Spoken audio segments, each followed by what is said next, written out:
আসলে সত্যি কথা বলতে কি, একটা মেয়ে যদি চায় যে আমি আমার ইজ্জত ধরে রাখবো, কোনো ছেলের ক্ষমতা নাই সেই ইজ্জত নষ্ট করে। এটাই সত্য কথা। আমার স্ত্রী এই কথাটা খুব জোরালোভাবে আমাকে বলে, আমি যখন রাস্তায় হাঁটবো, আমি যদি চাই তাহলে কোনো ছেলে আমার কাছে ঘেঁষতে পারবে না। আমি সুযোগ দিলে তখন ঘেঁষতে পারবে। একটা মেয়ে যদি চায় যে একটা ছেলে আমার সাথে ইটিস পিটিস করুক, সে ছেলে করবেই করবে। একটা মেয়ে যদি চায় যে একটা ছেলে আমার পর্যন্ত আসতে পারবে না, আমি আমার ব্যক্তিত্ব গায়রত বজায় রাখবো, আমি ডিস্টেন্স মেনটেন করবো, আমি কোনো সুযোগ দিব না, ছেলে সুযোগ পাবে না কখনো। এত সহজ না।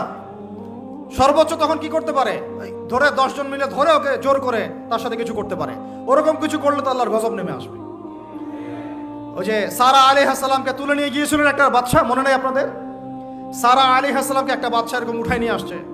আর সারা আলাইহিস সালাম সবচেয়ে সুন্দরী মেয়েদের একজন ছিলেন পৃথিবীর ইতিহাসে, ইব্রাহিম আলাইহিস সালামের স্ত্রী। তখন তিনি হাত বাড়াচ্ছে তার দিকে ধরার জন্যে, আর সারা আলাইহিস সালাম তখন বলছে, দাঁড়ান, আমাকে 2 রাকাত নামাজ পড়তে দেন।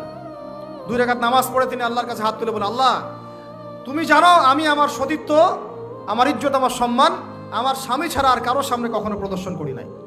আজকে এই জালেমের হাত থেকে আল্লাহ তুমি আমাকে বাঁচাও। ওই দিকে ইব্রাহিম আলাইহিস সালামও নামাজে দাঁড়িয়ে গেছেন। ওই জালেম বাদশা যখনই হাত বাড়ায়, হাত অবশ হয়ে যায়, মাথা ঘুরে পড়ে যায়।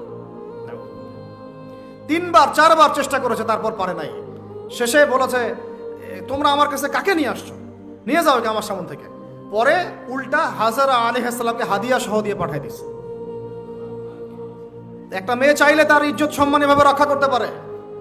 তোমরা জেনায় ছেলেরা লিপ্ত করেছে কারণ তোমরা চেয়েছো বলেই করতে পারছো। তুমি ফিতনা না ছড়াতা, তুমি বেহায়ের মতো বাইরে বের না হতা, তুমি তোমার চুল খোলা না রাখতা, তুমি তোমার পোশাক ঠিক রাখতা, তোমার কথা ঠিক রাখতা, তোমার কথার মধ্যে শক্তি রাখতা, মিষ্টি মিষ্টি প্রলোভন দিতা না, বাইকের পিছনে বসতা না, চটপটি ফুচকা খাইতা না, এখানে ওখানে আড্ডা মারতা না, কোনো ছেলে তোমার কাছে আসতে পারতো না। তোমরা এই কাজ করেছো, ছেলে আসতে পেরেছে। আপনারা তো কিছু হইলে ছেলেদেরকেই দোষ দেন। ছেলেরা তো এমনি আকর্ষিত হবেই। আমি একজন ছেলে হিসেবে বলতেছি এটা না তো বিষয়টা। একটা ছেলের ফিতরত এটা, যে তার কাছে সবচেয়ে সুন্দর মনে হবে একটা মেয়েকে। এটা একটা ছেলের ফিতরত, স্বভাব ধর্ম। এটা চুম্বকের মতো আকর্ষণ করবে।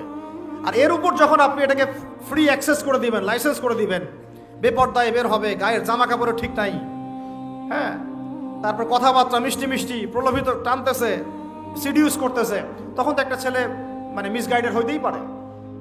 স্বাভাবিক। ছেলেরও দোষ আছে, কিন্তু অবশ্যই এখানে মেয়েরও দোষ আছে।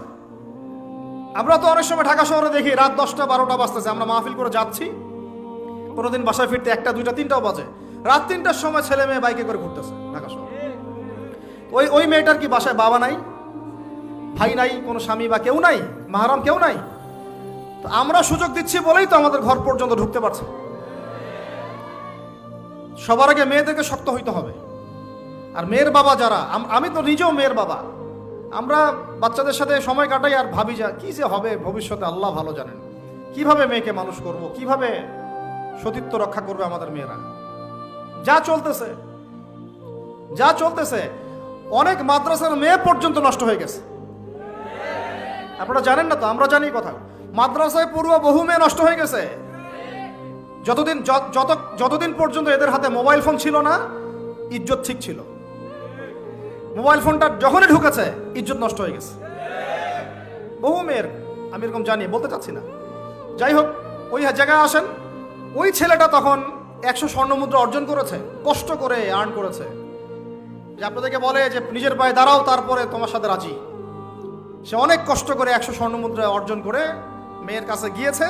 চাচাতো বোনকে বলেছে যে স্বর্ণমুদ্রা নাও, এখন বলো তুমি রাজি না। সে মেয়ে বলছে হ্যাঁ ঠিক আছে। তো এখন দুজনের মধ্যে যা হওয়ার তাই হচ্ছে। অ্যাডাল্ট আপনারা সবাই বুঝেন।